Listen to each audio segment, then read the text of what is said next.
Welcome to all my dear students. Myself, Dr. Mahendra Kumar, Assistant Professor in Botany, Government College, Kodaikanal. Today, we will discuss on Sinophyceae next member, nostocs. Okay. Very important blue-green algae, which generally found in paddy field. ठीक है, चावल के जो खेत होते हैं उनके अंदर इसलिए हमें अधिक मात्रा में दिखाई पड़ता है. First of all it's systematic position. इसे क्लास साइनोफाइसी में रखा गया है. Order Nostocales, family Nostocaceae and genus Nostoc में रखा गया. इसकी कुछ एक स्पीसीज है. पहले अपन इनके अकरिंग पे बात करें तो ये जो प्लांट है स्पेशली आपका क्या होता है, टेरेस्ट्रियल और वो फ्रेश वाटर एल्गी. ठीक है, ये क्या है, एक फ्रेश वाटर एल्गी. ठीक है, फ्रेश वाटर स्पेशली क्या होता है, ये फ्रेश वाटर एंड टेरेस्ट्रियल, इन यानी भूमि पर और जल के अंदर ये अधिक आधिक्य में पाया जाता है. लेकिन ये मॉइस्ट सॉइल्स पर भी मिलता है. इसके अलावा बरसात के समय रोड साइड में जो गड्ढे बनते हैं उनमें भी ये मिल जाता है. कुछ मॉइस्ट रॉक जो होती हैं, चट्टानें होती हैं जिन पे पानी गिरता रहता है, उन पे भी मिल जाता है. जो फ्रेश वाटर के जो भी सोर्स हैं इनके अंदर ये स्पेशली हमें मिल जाता है. जनरली इसकी जो कॉलोनी होती है वो बॉल लाइक होती है, गेंद के समान होती है. अपन इसी पीपीटी के अंदर अपन देखेंगे उनका जो बॉल लाइक होती है. ठीक है, जिनकी साइज 30 सेंटीमीटर डायमीटर तक चली जाती है. ठीक है, इनमें जो कॉमन स्पीसीज हैं उनमें अपन बात करें जैसे नोस्टॉक कॉमिनी एल्पाइन रीजन में पाए जाने वाली स्पीसीज है. वेरी इंपॉर्टेंट स्पीसीज के रूप में आपके पास क्या है, नोस्टॉक पंक्टिफोर्मा. ये नोस्टॉक पंक्टिफोर्मी जो है वो एंडोफाइटिक होती है. जो साइकस कोरेलोइड रूट, जेमिया root, underground stem of Gunnera manicata इत्यादि के अंदर पाई जाती है. लेकिन इसकी जो स्पीसीज है नोस्टॉक स्पेरिकम एंड नोस्टॉक कोलुमा जो फाइकोबियंट पार्ट ऑफ लाइकेन बनाती है. यानी लाइकॉन के बारे में अपन अच्छी तरह से जानते हैं कि लाइकेन क्या होता है. Lichen association mutual relationship of algae and fungus. ठीक है, कवक का होता है. तो उसमें जो एल्गल पार्ट होता है उसको हम फाइकोबियंट कहते हैं, जो फंगल पार्ट होता है उसको माइकोबियंट कहते हैं.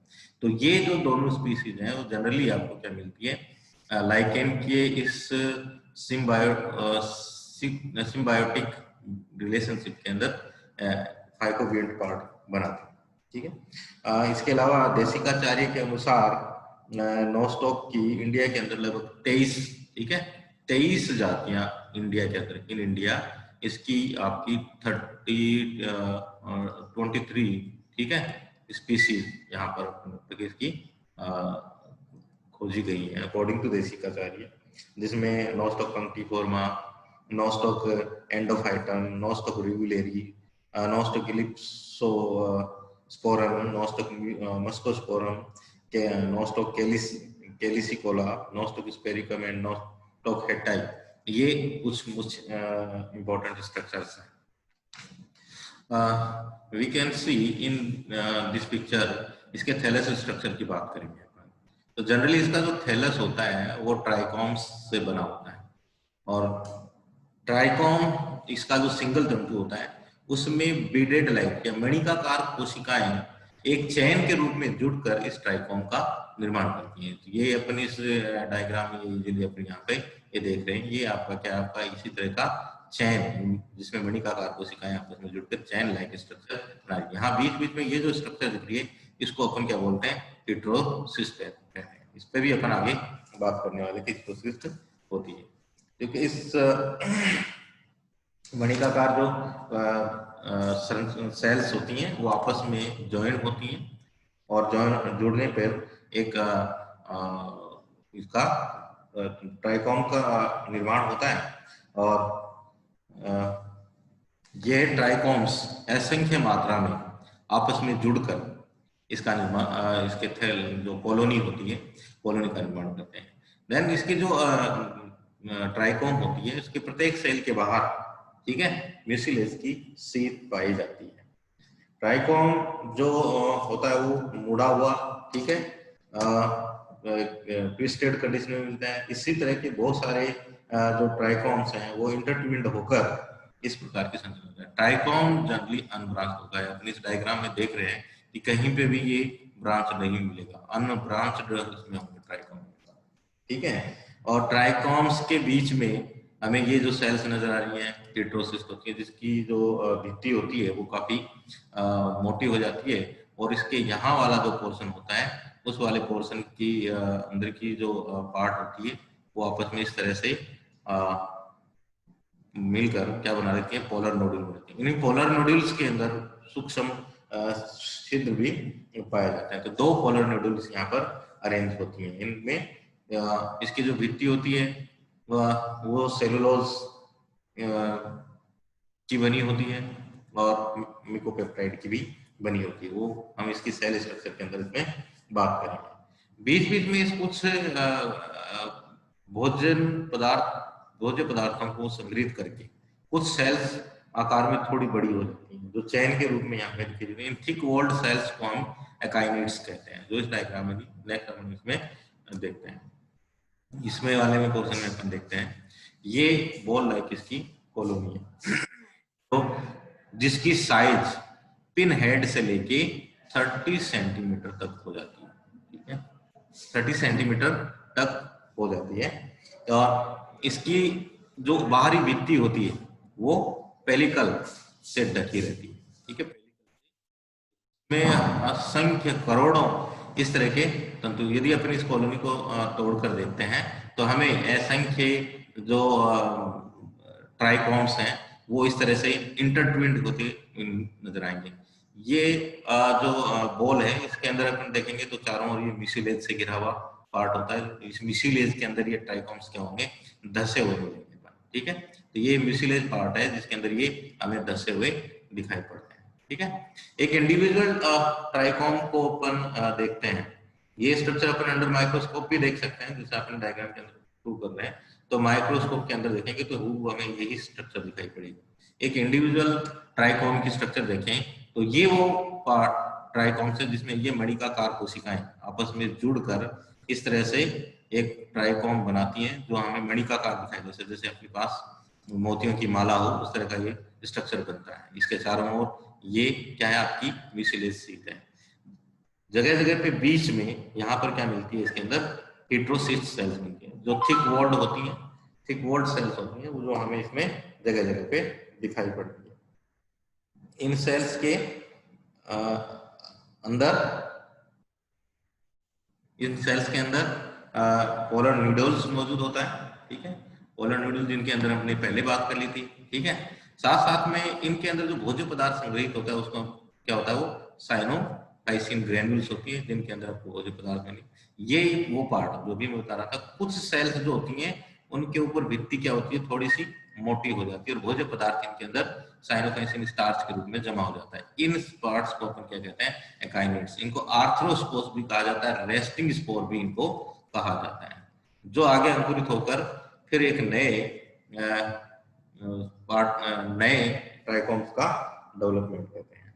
जनरली जो हेट्रोसिस्ट होती है वो इंटरकेलरी होती है, जैसे इसमें देखते हैं। लेकिन जो नोस्टॉक लिंकिया जो होता है, एक स्पीसीज है नोस्टॉक की, नोस्टॉक लिंकिया, उस लिंकिया स्पीसीज के अंदर देखेंगे अपन तो जो हेट्रोसिस्ट होती है वो आपकी क्या मिलेगी, टर्मिनल कंडीशन में मिलेगी। तो ये थोड़ा सा आप देख लेना, यहाँ पर जो हेट्रोसिस्ट होती है वो टर्मिनल होती है, ठीक है। देन इसके आगे बात करते हैं अपन सेल स्ट्रक्चर की। तो अपन एक सेल स्ट्रक्चर देखें तो इसके चारों ओर ये सेल वॉल है, जो आपको पता ही है, यहाँ पर मिकोपेप्टाइड की बनी होती है। यहाँ पर इसका जो प्रोटोप्लाज्म होता है वो प्रोटोप्लाज्म दो भागों में बटा होता है। प्रोटोप्लाज्म क्या होगा आपका, दो भागों में बटा होगा। जैसे अपन यहाँ देख रहे हैं, ये वाला जो पोर्शन है आपका क्या है, प्रोटोप्लाज्म आपका दो भागों में बटा।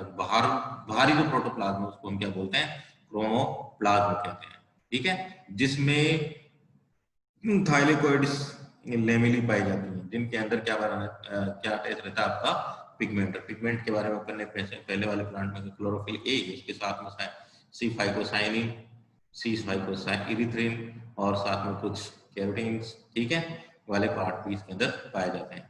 बट सेंट्रल पार्ट जो होता है वो ट्रांसल्यूसेंट होता है और इस पार्ट को हम क्या कहते हैं, सेंट्रोप्लाज्म कहते हैं, और इसमें हमारा न्यूक्लियोइड पाया जाता है जिसे जीनोफोर या न्यूक्लियोइड या प्रिमिटिव न्यूक्लियस कहते हैं। इसके अलावा राइबोसोम्स और साइनोफाइसिक ग्रेन्यूल्स स्टोर इंक्लूजन के रूप में इसमें पाया जाता है। अपन यही बात कर ली थी हिट्रोसिस्ट, हिट्रोसिस्ट में हमने देखा कि दोनों जगह पे जहां से वो एक ट्राइकोम में अपने एडजेसेंट सेल से जुड़ता है उस स्थान पर पोलर नोड्यूल बनते हैं, इनमें भी छिद्र होता है, ये इंटरसेलुलर।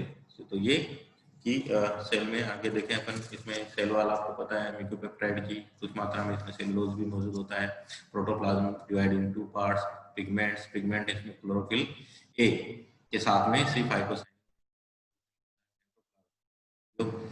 न्यूक्लियोइड, जीनोफोर या प्रिमिटिव न्यूक्लियस इसको कहते हैं, जिसमें डीएनए, जो डीएनए होता है वो पाया जाता है। इसमें storage food cyanophycin protein granules मिलती हैं और साइनोफाइसिन स्टार्च इसके अंदर पाई जाती है। तो ये इसकी सेल स्ट्रक्चर के अंदर। नेक्स्ट अपन चलते हैं इसके रिप्रोडक्शन पे। तो इसके रिप्रोडक्शन की अपन बात करें तो रिप्रोडक्शन में अपन ये 4 मेथड के द्वारा इसके अंदर देखते हैं, fragmentation by hormogonia and heterocyst germination, akinetes, ठीक है। तो सबसे पहले अपन फ्रेगमेंटेशन की बात करते हैं। फ्रेगमेंटेशन कुछ नहीं है, जो जैसे इसी डायग्राम में देखें अपन, तो ये जो फ्रेगमेंटेशन का पार्ट कैसे हो सकता है, कई बार क्या होती है कि हेटेरोसिस्ट वाला जो हिस्सा है दो वो दो टूट जाता है, कहीं से भी ऐसे तंतु टुकड़ों में टूट जाता है। दूसरा फ्रेगमेंटेशन के अंदर अपन किसी भी एक्सीडेंटल केस के कारण या जो एक्वाटिक प्लांट है उनकी बाइटिंग के कारण क्या होता है, ये जो नस्ल की कॉलोनियल जो ट्राइकॉम्स होते हैं वो टूट जाते हैं, और टूटे हुए जो तंतु होते हैं वो क्या करते हैं, वो टूटे हुए तंतु फिर से नए प्लांट बनाते हैं। जैसे मान लो यहाँ पर ये इस तरह के तंतु होते हैं, ये तंतु क्या होंगे, कहीं से भी ब्रेक हो जाए, ठीक है, टूट जाएंगे, और टूटे हुए इससे ये मानो इतना सा टूटा हुआ हिस्सा बाहर निकलेगा और जर्मिनेट होकर फिर पुनः एक नया ट्राइकोम का, कई बार कॉलोनी टूट जाती है, फिर नई कॉलोनियां भी इसके अंदर क्या हो जाती हैं, डेवलप हो जाती है, मौत तक की नई कॉलोनी बन सकती है। हार्मोगोनिया, हार्मोगोनिया दो जो हेटेरोसिस्ट होती हैं, ठीक है, जो हेटेरोसिस्ट होती हैं उनके बीच का जो हिस्सा होता है वो आपका क्या कहलाता है, ठीक है, वो यहाँ से देखिए, यहाँ से लेके यहाँ तक का जो हिस्सा है वो क्या कहलाएगा, आपका हार्मोगोन्स कहलाएगा, ठीक है।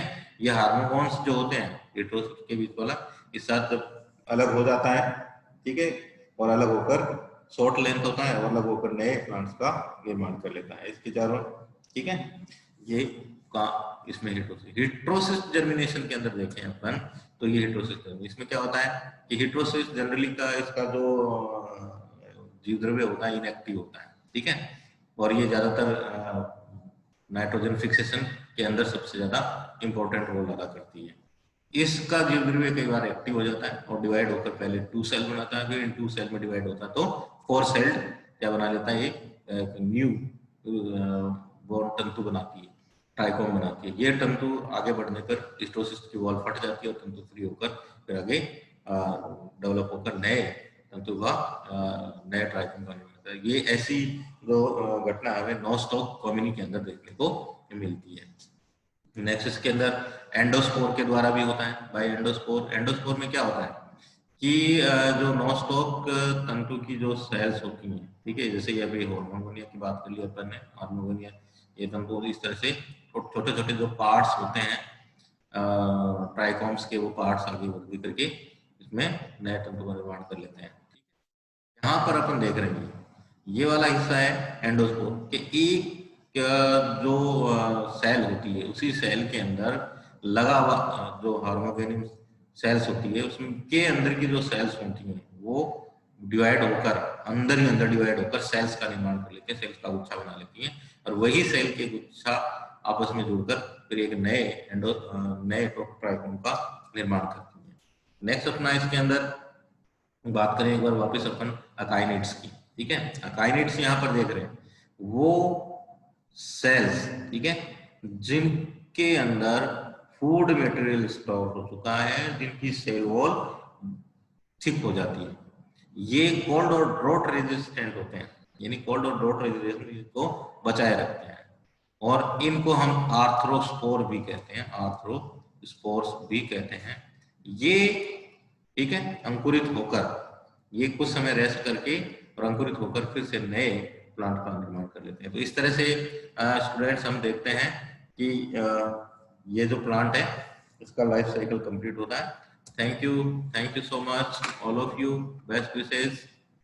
आज टीचर्स डे पे आपको सबको बहुत बहुत शुभकामनाएं।